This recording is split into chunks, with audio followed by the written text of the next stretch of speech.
ಇತ್ತೀಚಿನ ಸಂಚಿಕೆಗಳನ್ನು ಜಾಹೀರಾತಿನ ಕಿರಿಕಿರಿ ಇಲ್ಲದೆ ನೋಡಿ.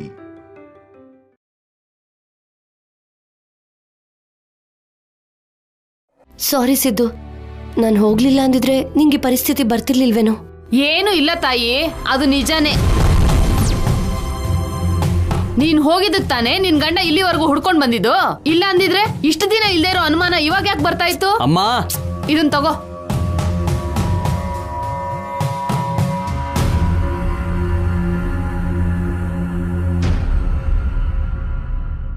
ಏನಮ್ಮ ಇದು ಹಿಂಗಿದೆ?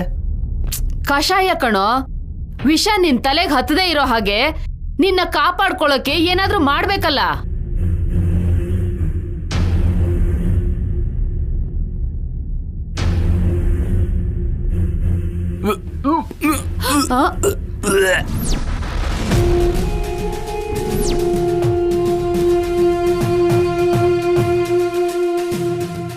ಅದೇನೋ ಹಾಗೂ ವಾಂತಿ ಮಾಡ್ಬಿಟ್ಟೆ? ಹಾವು ಕಚ್ಚಿದಕ್ಕಲ್ಲ, ಈ ಕಷಾಯದಿಂದನೇ ಸಾಯೋ ತರ ಇದ್ದೀನಿ. ತುಂಬಾ ಕಹಿ. ಅಥವಾ ವಿಷಕ್ ವಿಷಾನೇ ಔಷಧಿ ಅಂತ ಹೇಳಿ ನೀನೇನಾದ್ರೂ ಬೆರೆಸಿದ್ಯಾ ಏನು? ಏನೋ ಹಾಗ್ ಮಾತಾಡ್ತಿದ್ಯಾ? ಇತ್ತೀಚೆಗೆ ಈ ಹೊಸ ಪ್ರೇಮದ ರುಚಿ ನೋಡಿ ಈ ಅಮ್ಮನ್ ಪ್ರೀತಿ ಕಾಣಿಸ್ತಿಲ್ಲ ಅಲ್ವಾ? ನಿನ್ಗೆ ಹುಷಾರಾದ್ರೆ ಹರಕೆ ತೀರ್ಸಿ ಬೆಂಕಿ ಮೇಲೆ ನಡಿತೀನಿ ಅಂತ ಬೇಡ್ಕೊಂಡೆ. ಅದು ನನ್ ಪ್ರೀತಿ. ನೀನ್ ಪ್ರೀತಿಸ್ತೋಳು ಪಕ್ಕದಲ್ಲೇ ಇದ್ದಾಳಲ್ಲ, ಕನಿಷ್ಠ ಹೋಗಿ ದೇವ್ರ ಹತ್ರ ಬೇಡ್ಕೊಂಡ್ಲಾ? ಎಲ್ಲ ನನ್ ಕರ್ಮ ಬಿಡು. ಇವಾಗ ನಾನು ಏನಂದೆ ಅಮ್ಮ? ನೀನೇ ಅನಾವಶ್ಯಕವಾಗಿ ಏನೇನೋ ಅನ್ಕೋತಿದ್ಯಾ. ನೀನ್ ಮಾತಾಡೋ ವಿಧಾನ, ನೀನ್ ಕೋಪದಲ್ಲಿ ಆಡೋ ಮಾತ್ ಕೇಳ್ತಾ ಇದ್ರೆ ಎಲ್ಲ ಅರ್ಥ ಆಗುತ್ತೆ ಬಿಡು. ನೀನ್ ನನ್ನ ಕೆಲ್ಸಕ್ಕೆ ಬರ್ದೇ ಇರೋಳ್ ತರ ನೋಡ್ತಾ ಇದ್ಯಾ ಅಂತ. ಅಮ್ಮ ಪ್ಲೀಸ್, ನಿನ್ ಮಾತಿಂದ ಸಾಯಿಸ್ಬೇಡ. 1-2 ದಿನ ತಾಳ್ಮೆ ತಗೋ. ನಾನು ಸಂಪದ ಇಲ್ಲಿಂದ ಹೊರಟೋಗ್ತೀವಿ. ನಿನಗೆ ಅವಳಂದ್ರೆ ಇಷ್ಟ ಆಗಿಲ್ಲ ಅಲ್ವಾ? ಹೇಗಾದ್ರೂ ಹೋಗಿ ಸಾಯಿರಿ. ನನ್ ಲಕ್ಷ ನನ್ಗೆ ವಾಪಸ್ ಕೊಡು. ನಾನೇನು ಕೇಳೋದಿಲ್ಲ. ಮಗ ಕಷ್ಟದಲ್ಲಿದ್ರೆ ಲಕ್ಷ ಕೊಡು ಅಂತಿದ್ಯಾ? ಇದೇನಾ ಅಮ್ಮನ ಪ್ರೀತಿ? ನನಗಿಂತ ನಿನಗೆ ದುಡ್ಡೇ ಜಾಸ್ತಿ ಆಗೋಯ್ತಾ ಅಮ್ಮ? ಆ ಮಾತ್ನ ನಾನ್ ಹೇಳ್ಬೇಕು. ನಿಜವಾಗ್ಲೂ ನಿನ್ಗಿಂತ ದುಡ್ಡೇ ಜಾಸ್ತಿ ಆಗಿದ್ರೆ ನೀನ್ ಕೇಳಿದ ತಕ್ಷಣ ಲಕ್ಷ ಕೊಡ್ತಾ ಇದ್ನಾ? ಕೋಟಿ ವರದಷ್ಟೇ ದೂರ ಮಾಡ್ದೋಳ್ನ ಮನೆಗ್ ಸೇರಿಸ್ತಾ ಇದ್ನಾ? ಇವಾಗ ನೋಡಿದ್ರೆ ಇವಳ ಜೊತೆ ಊರ್ ತಿರುಗ್ತೀನಿ ಅಂತ ಹೇಳ್ತಾ ಇದ್ಯಾ. ನನ್ಗಿಂತ ಇವಳೆ ಹೆಚ್ಚಾದ್ಲಲ್ವಾ?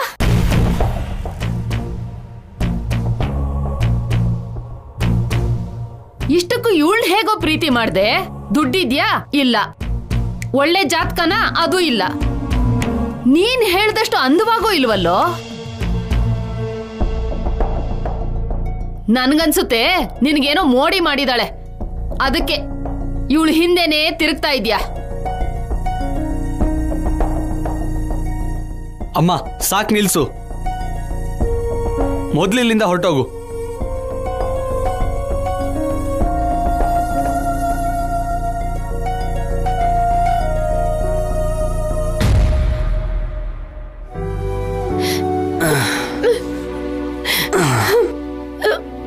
ಸ್ಯಾಮ್, ನಮ್ಮಮ್ಮನ ಮಾತಿಗೆ ತಲೆ ಕೆಡಿಸ್ಕೋಬೇಡ.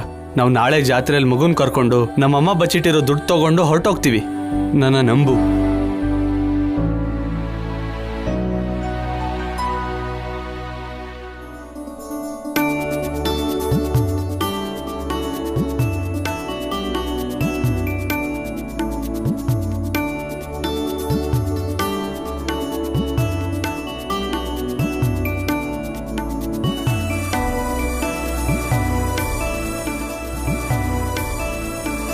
ಅಪ್ಪ, ಅಮ್ಮ ಇಲ್ಲಿ ಬೆಳಗ್ಗೆಯಿಂದ ಕಾಣಿಸ್ತಾನೆ ಇಲ್ಲ.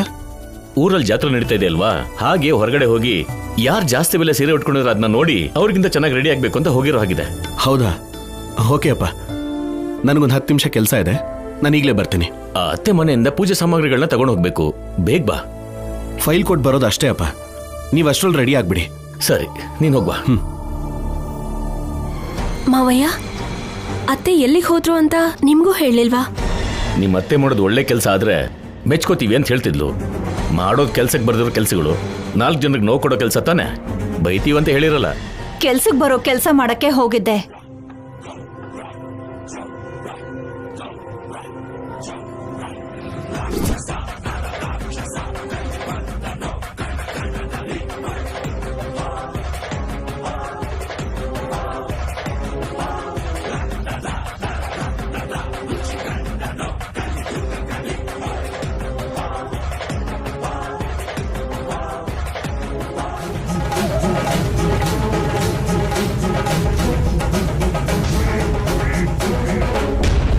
ಏನ್ ಹಾಗ್ ನೋಡ್ತಿದ್ಯಾ? ಸತ್ಯಾನಂದ ಸ್ವಾಮಿ ಯಾಕೆ ಬಂದಿದ್ದಾರೆ ಅಂತನಾ? ಅಂಜನ ಹಾಕಿ ಸತ್ಯ ಹೇಳೋದಿಕ್ಕೆ. ಈಗೇನ್ ಕಳ್ದೋಗಿದೆ ಅಂತ ಇವ್ರನ್ನ ಕರ್ಕೊಂಡ್ ಬಂದಿದ್ದೀರಾ ಅತ್ತೆ? ನನ್ನ ಮನಃಶಾಂತಿ, ನನ್ನ ನಂಬಿಕೆ.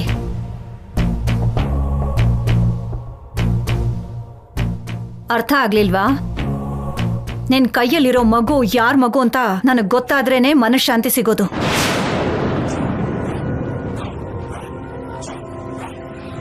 ಶೌರ್ಯನ್ ಮಗ ಅನ್ನೋ ನಂಬಿಕೆ ಖಂಡಿತ ನನಗಿಲ್ಲ.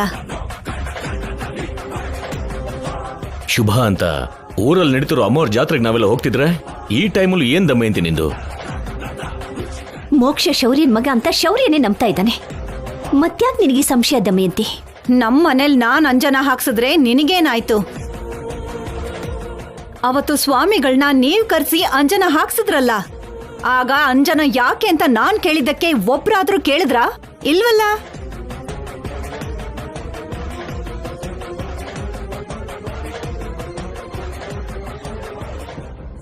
ಅದು ನಿನ್ನಿಂದಾನೇ ನಿಂತು ಹೋಯ್ತಲ್ಲ, ಆಮೇಲೆ ನೀನೇ ಕಳ್ಳಿ ಅಂತ ನಮ್ಗೆಲ್ಲ ಗೊತ್ತಾಯ್ತಲ್ಲ. ಹೌದು, ಇವಾಗ ಇವನಿಗೆ ತಂದೆ ಯಾರು ಅಂತ ಕೂಡ ಗೊತ್ತಾಗತ್ತೆ. ಅದಲ್ಲ ಅತ್ತೆ. ಬಾಯ್ ಮುಚ್ಚು. ಇವಾಗ ಪೂಜೆ ನಡೆಯೋದಕ್ಕೆ ನೀನ್ ಬಿಡ್ಲಿಲ್ಲ ಅಂದ್ರೆ ಮಗು ಮೇಲೆ ಆಣೆ.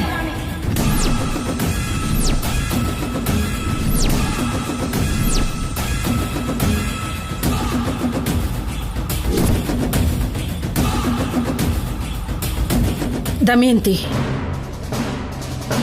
ಅವನ್ ಚಿಕ್ಕ ಮಗು ದಮಯಂತಿ, ಅವನೇನ್ ತಪ್ಪು ಮಾಡಿದಾನೆ? ಅವನೇನು ತಪ್ಪು ಮಾಡಿಲ್ಲ ಅಮ್ಮ. ಇವು ನಮ್ಮ ತಪ್ಪು ಮಾಡಿದಳೋ ಇಲ್ವೋ ಅಂತ ತಿಳ್ಕೊತಿದ್ದೀನಿ. ಸ್ವಾಮಿ, ನೀವು ಮುಂದುವರಿಸಿ. ಸ್ವಾಮಿ, ನೀವು ಸತ್ಯ ಹೇಳಿದ್ರೆ ಅದು ಒಳ್ಳೇದಕ್ಕೆ ಉಪಯೋಗ ಆಗ್ಬೇಕು. ಆದ್ರೆ ದಮಯಂತಿ ನಿಮ್ಮನ್ನ ಅಡ್ಡ ಇಟ್ಕೊಂಡು ಎಲ್ರಿಗೂ ನೋವು ಕೊಡ್ಬೇಕು ಅಂತ ನೋಡ್ತಿದ್ದಾಳೆ. ಈ ಮಾತು ಹೇಳ್ತಿದ್ದೀನಿ ಅಂತ ಬೇಜಾರು ಮಾಡ್ಕೋಬೇಡಿ, ದಯವಿಟ್ಟು ಹೊರಟೋಗಿ.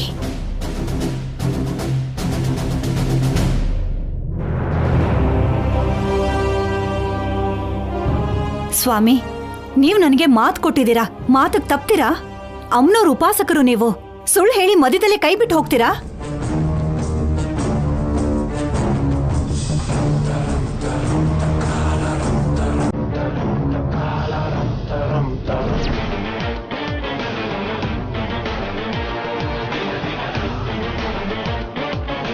ಪೂಜೆ ಮಾಡಿನೇ ಹೋಗ್ತೀನಿ.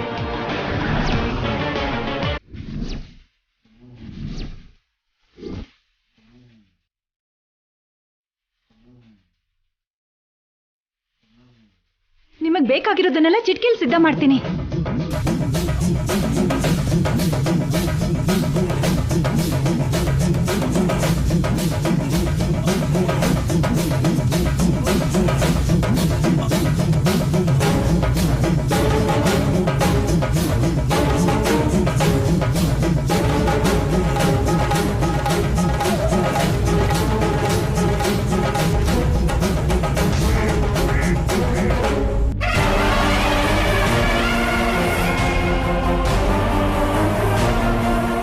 ಬನ್ನಿ ಸ್ವಾಮಿ.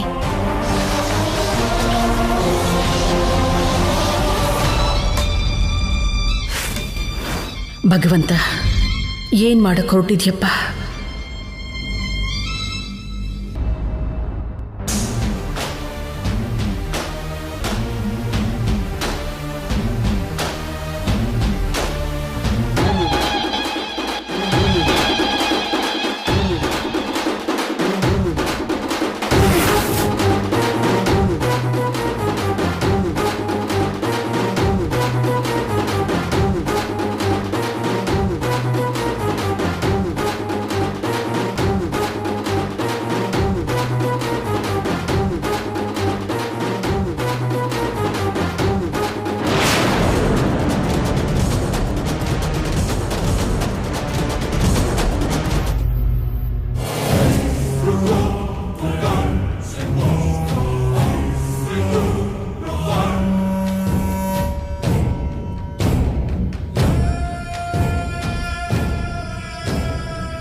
ನೋಡಿ ಆಫೀಸರ್, ಅತ್ತೆ ಎಷ್ಟು ಹೇಳಿದ್ರು ಕೇಳ್ತಾ ಇಲ್ಲ.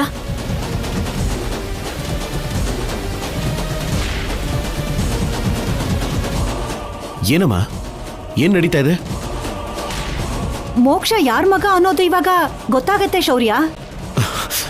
ಅಮ್ಮ, ನನ್ನ ಮಗನೇ ಅಂತ ನನ್ನ ಮನಸ್ಸಾಕ್ಷಿ ಹೇಳ್ತಾ ಇದೆ. ಯಾರು ಏನು ಹೇಳಬೇಕಾಗಿರೋ ಅವಶ್ಯಕತೆ ಇಲ್ಲ. ಪೂಜೆ ನಿಲ್ಸಕ್ ಹೇಳು.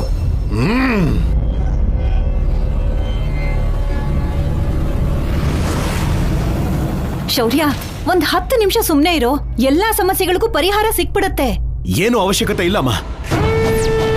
ನಿನ್ನ ಮಗನ ಜೊತೆ ಮದುವೆಗೂ ಮುಂಚೆನೆ ಒಬ್ಬರ ಜೊತೆ ಪ್ರೀತಿ.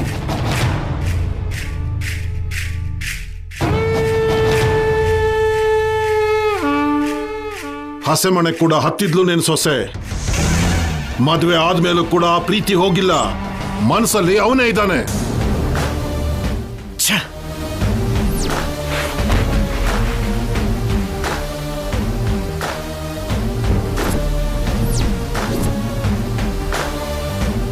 ಅದು ಗೊತ್ತಿದೆ ಸ್ವಾಮಿ. ನಮಗೆ ಗೊತ್ತಾಗ್ಬೇಕಾಗಿರೋದು ಈ ಮಗು ನನ್ನ ಮಗ ಶೌರ್ಯನ್ ಮಗು ಹೌದಾ ಅಥವಾ ಅಲ್ವಾ ಅಂತ.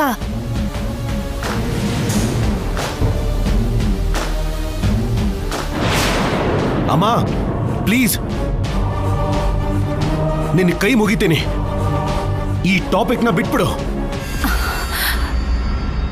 ನೋಡಿ, ನೀವಿಲ್ಲಿಂದ ಹೊರಟೋಗಿ. ಇಲ್ಲಿ ಯಾರಿಗೂ ಯಾವ ನಿಜಾನೂ ಹೇಳೋ ಅವಶ್ಯಕತೆ ಇಲ್ಲ. ನಮಗೆ ತಿಳ್ಕೋಬೇಕು ಅನ್ನೋ ಕುತೂಹಲ ಕೂಡ ಇಲ್ಲ. ದಯವಿಟ್ಟು ಹೊರಟೋಗಿ. ಮಾತು ಕೊಟ್ಟಿದ್ದೀನಿ, ಸತ್ಯ ಹೇಳ್ತೀನಿ. ನಿಮಗೆ ಹೇಳಿದ್ರೆ ಅರ್ಥ ಆಗಲ್ವಾ? ಓಂ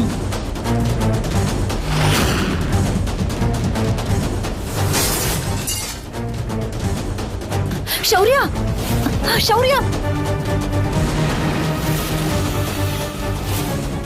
ಶೌರ್ಯ, ನಿಲ್ಲು. ಶೌರ್ಯ, ಬಿಡಮ್ಮ.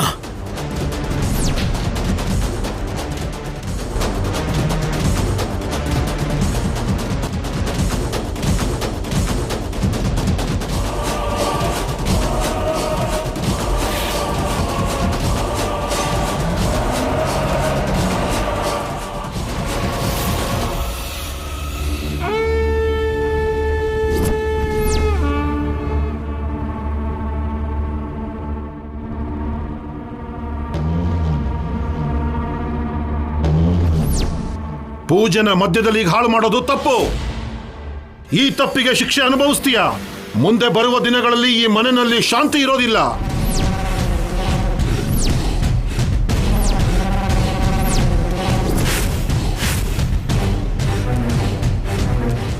ಮಾಡಿರೋ ತಪ್ಪಿಗೆ ಅಮ್ಮನ್ನ ಕ್ಷಮಿಸುವಂತ ಬೇಡ್ಕೊಳ್ಳಿ.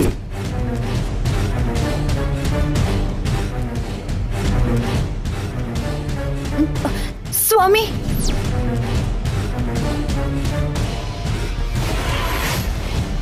ಯಾಕೆ ಶೌರ್ಯ ಇಂಥ ದೊಡ್ಡ ಕೆಲಸ ಮಾಡ್ಬಿಟ್ಟೆ? ಶೌರ್ಯ ಮಾಡಿದ್ದು ಹುಚ್ಚು ಕೆಲಸ ಅಲ್ಲ, ನೀನ್ ಮಾಡಿದ್ದು ಹುಚ್ಚು ಕೆಲಸ. ಅಷ್ಟಕ್ಕೂ ನೀನ್ ಮನುಷ್ಯ ತರ ಯೋಚಿಸ್ತಿದ್ಯಾ? ನನಗ್ ಬೈದು ಇವನಿಗೆ ರೊಚ್ಚಿ ಕೇಳಿಸ್ತಾ ಇದ್ಯಮ್ಮ. ಪೂಜೆ ಮಧ್ಯದಲ್ಲಿ ನಿಂತು ಹೋಯ್ತು. ಈ ಮನೇಲಿ ಮನಃಶಾಂತಿ ಇರಲ್ಲ ಅಂತ ಸ್ವಾಮಿಗಳು ಸ್ಪಷ್ಟವಾಗಿ ಹೇಳಿ ಹೋದ್ರು. ನೀನ್ ಬದಲಾದ್ರೆ ಎಲ್ಲರೂ ಸಂತೋಷವಾಗಿ ಸಮಾಧಾನವಾಗಿ ಇರ್ತಾರೆ. ನೀನು ಸ್ವಾಮೀಜಿನ ಕರೀಲಿಲ್ಲ ಅಂದಿದ್ರೆ ಇದೆಲ್ಲ ನಡೀತಾ ಇತ್ತಾ? ಇಲ್ಲ ಅಲ್ವಾ? ಏನ್ ಚಿನ್ನಿ, ಎಲ್ರೂ ಸೇರ್ಕೊಂಡು ನನ್ ಮೇಲೆ ದಾಳಿ ಮಾಡ್ತಾ ಇದ್ದೀರಾ? ಒಳ್ಳೇದು ನಿನ್ಗಿಷ್ಟ ಆಗಲ್ಲ ಅಲ್ವಾ? ಹಾಗೇನೆ ಇರುತ್ತೆ. ತಪ್ಪು ಮಾಡೋದು ನೀನು, ಅಂದೋದು ಪಕ್ಕದಲ್ಲಿರೋರ್ಗೆ.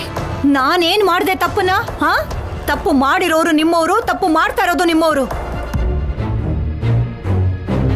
ಏನ್ ಹಾಗ್ ನೋಡ್ತಾ ಇದ್ದೀರಾ? ಸತ್ಯ ಅಲ್ವಾ? ದೊಡ್ಡ ಮಗನ್ನ ತುಂಬಾ ಒಳ್ಳೆಯವನು ಅನ್ಕೊಂಡು ತಲೆ ಮೇಲೆ ಕೂರ್ಸ್ಕೊಂಡು ಮೆರೆಸಿದ್ರಿ. ಆದ್ರೆ ಅವನು ಮನೆ ಮರ್ಯಾದೆನ ಬೀದಿಗೆ ತಂದ.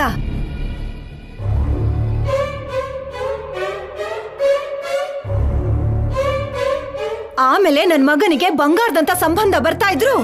ನಿಮ್ ಅಣ್ಣನ ಮೊಮ್ಮಗಳು ಅಂತ ನನ್ ಮಗನಿಗೆ ಗಂಟು ಹಾಕ್ದೆ. ಅವಳು ಇನ್ನೊಬ್ಬನ ಜೊತೆ ಓಡ್ ಹೋದ್ಲು.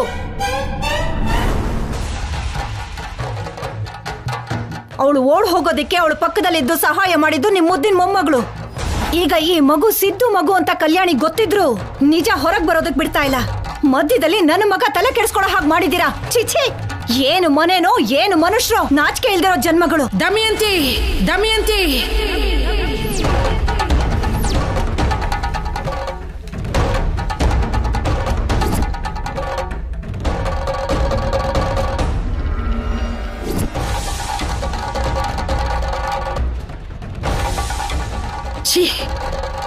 ಯಾಕಮ್ಮ ಸುಮ್ನಾದೆ? ಹೊಡಿ.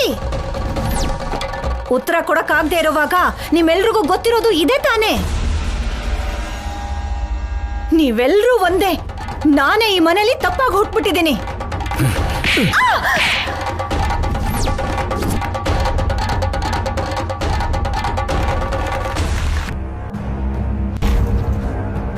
ಸಾಯಿಸ್ಬಿಡ್ತೀನಿ. ಹೆತ್ತ ತಾಯಿಗೆ ಆಡೋ ಮಾತಾ ಇದು? ಮಾಡಿರೋ ಗಲಾಟೆ ಸಾಕು, ನಿಲ್ಸೋ. ಜಾತ್ರೆ ದಿನ ಕೂಡ ಮನೆಯಲ್ಲಿ ಶಾಂತಿ ಇಲ್ದಿರೋಗ್ ಮಾಡ್ತಾ ಇದ್ಯಾ. ಈಗಾಗ್ಲೇ ಲೇಟ್ ಆಗಿದೆ.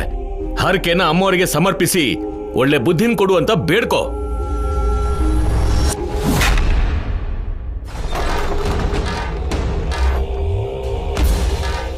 ನಾನು ಆ ಮನೆಗೆ ಬರಲ್ಲ.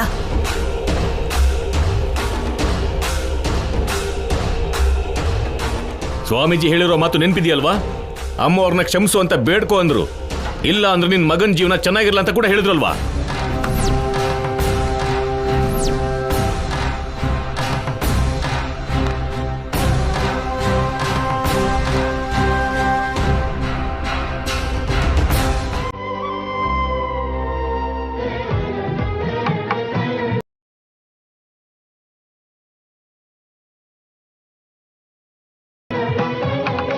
ಚಿನ್ನಿ, ಅಮ್ಮ, ಹೋಗೋದಕ್ಕೆಲ್ಲ ಸಿದ್ಧನೇ ಅಲ್ವಾ? ಎಲ್ಲ ಕಾರಲ್ಲಿ ಇಡ್ಸಿದ್ದೀನಮ್ಮ.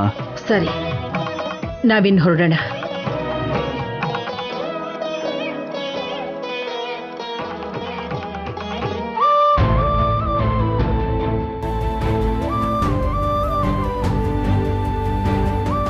ನನ್ ಮಗು ನಮಗ್ ಸಿಗತ್ತೆ ಅಂತ್ಯಾ?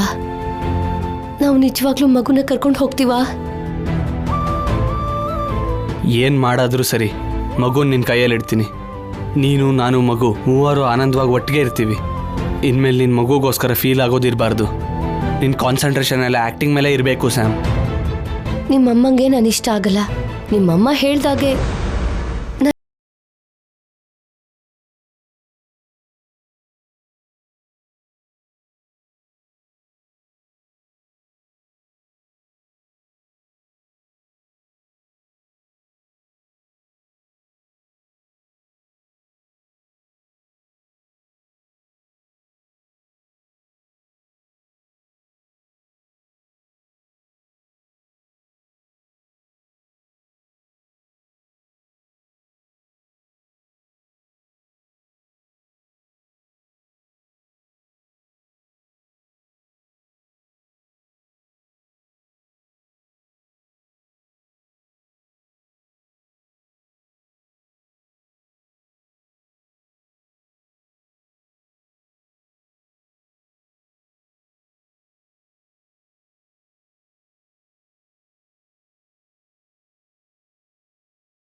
ಬೇಡ ಅಮ್ಮ, ಅಂಥದ್ದೇನು ಇಲ್ಲಮ್ಮ. ಇಲ್ಲೇ ಮನೇಲಿ ಕೂತ್ಕೊಂಡು ಎಷ್ಟು ದಿನ ಅಂತ ಇರ್ತೀವಿ? ನಾನು ಡೈರೆಕ್ಟರ್ ಆಗಬೇಕು, ಸಂಪದ ಹೀರೋಯಿನ್ ಆಗಬೇಕು. ಅದೇ ನಾವು ಕಾಣ್ತಿರೋ ಕನಸುಗಳು. ಅದಕ್ಕೋಸ್ಕರನೇ ಅಲ್ವಾ ಅಮ್ಮ ಇಷ್ಟು ದಿನ ಕಷ್ಟಪಡ್ತಿದ್ದೀವಿ. ನಾವು ಒಳ್ಳೆ ಪೊಸಿಷನ್ಗೆ ಬರ್ತಿದ್ದಾಗೇನೆ ನಿನ್ನೂ ಕೂಡ ಕರ್ಕೊಂಡು ಹೋಗ್ತೀವಮ್ಮ. ಇನ್ನೊಂದ್ಸಲ ಯೋಚನೆ ಮಾಡೋ ಅಮ್ಮ. ಅರ್ಥ ಮಾಡ್ಕೋ ಪ್ಲೀಸ್, ತೊಂದರೆ ಕೊಡಬೇಡ. ಸರಿ, ಹೊರಡಿ. ಹುಷಾರು.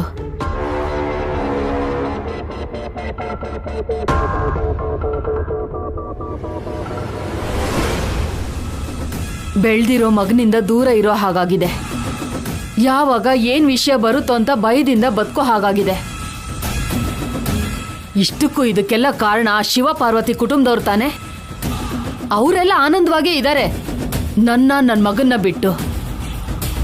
ಅದಕ್ಕೆ ಅವ್ರು ಯಾರನ್ನೂ ಸಂತೋಷವಾಗಿರೋಕ್ ಬಿಡೋದಿಲ್ಲ.